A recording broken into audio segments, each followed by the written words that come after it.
Friends, நம்ம விஜய் மல்லி ஸ்டோரியோட upcoming episode எப்படி இருக்க போகுது அப்படின்னு அந்த வீடியோவில் பார்க்க போகிறோம். மெயினாக வந்து பார்த்தீங்கன்னா மல்லி வந்து பயங்கரமாக பயந்துட்டு இருக்காங்க. எப்போதான் வீட்டை விட்டு துரத்திடுவாங்களோ, என்ன நடக்க போதோ அப்படின்னு சொல்லி ரொம்ப பயந்துட்டு இருக்காங்க.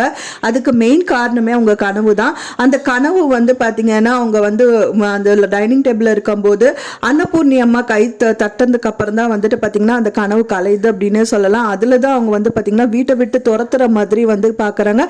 அதுவும் மெயினாக விஜய் எல்லாம் எதுவுமே சொல்ல கிடையாது. ரஞ்சிதா ராஜி வந்து கழுத்தை பிடிச்சி வெளியில தள்ளுற மாதிரி தான் கனவு கண்டிருக்காங்க. ஆனா நனவுலையோ அது நடந்துருமோ அப்படின்னு சொல்லிட்டு ரொம்பவே பயந்துட்டு இருக்காங்க.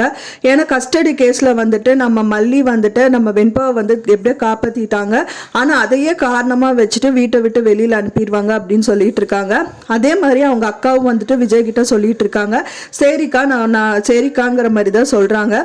அதெல்லாம் பார்த்தோன்னே நம்ம அன்னபூர்ணி அம்மா கிட்ட வந்து மல்லி பயங்கரமா புலம்பிட்டு இருக்காங்க. அதெல்லாம் ஒண்ணுமே நடக்காது பிள்ளைங்கிறாங்க. அரவிந்தும் வந்து பார்த்துட்டு அவரும் அதுதான் சொல்றாரு, அதெல்லாம் ஒன்றும் இல்லைங்க, அவர் உங்க மேல ரொம்ப லவ் வச்சிருக்காரு அப்படிங்கிற மாதிரி சொல்றாங்க. அப்படியே சொன்னாலும் வந்துட்டு பாத்தீங்கன்னா அவங்க உள் மனசுல வந்துட்டு விஜய் வந்து மல்லியை வெறுக்கிறாங்களோ அப்படிங்கிற மாதிரி நினைக்கிறாங்க. ஆனா மல்லி எதிர்பார்த்தது வந்து வேற, ஆனா நடந்தது வேற அப்படின்னு சொல்லலாம். விஜய் வந்து அவரோட ஃபைல் தான் கேட்கறாங்க. அது மட்டும் இல்லாம வந்து மல்லி என்ன நின்னுட்டு இருக்கா, வந்து வண்டியில ஏறு அப்படிங்கிற மாதிரி சொல்றாரு. அவங்க ரொம்ப தகச்சு போய் நின்னுட்டு இருக்காங்க. ஆனா விஜய் வந்து பாத்தீங்கன்னா நீ நானே வேண்டான்னு சொன்னாலும் நீ வீட்டு விட்டு போக கூடாது அப்படிங்கிற மாதிரி சொன்னா நல்லா இருக்கும் அப்படின்னு தான் எல்லாருமே எதிர்பார்க்கிறோம். மல்லிக்கு அந்த மாதிரி நடந்தா ரொம்ப நல்லா இருக்கும். ஸோ நீங்க என்ன எதிர்பார்க்குறீங்க அப்படின்னு சொல்லிட்டு எனக்கு மறக்காம கமெண்ட்ல ஷேர் பண்ணுங்க. நான் சொன்ன இந்த தகவல் உங்களுக்கு பிடிச்சிருக்கும் நினைக்கிறேன். ஃப்ரெண்ட்ஸ், பிடிச்சிருந்தா மறக்காம லைக் பண்ணுங்க, ஷேர் பண்ணுங்க, கமெண்ட் பண்ணுங்க, சப்ஸ்கிரைப் பண்ணுங்க.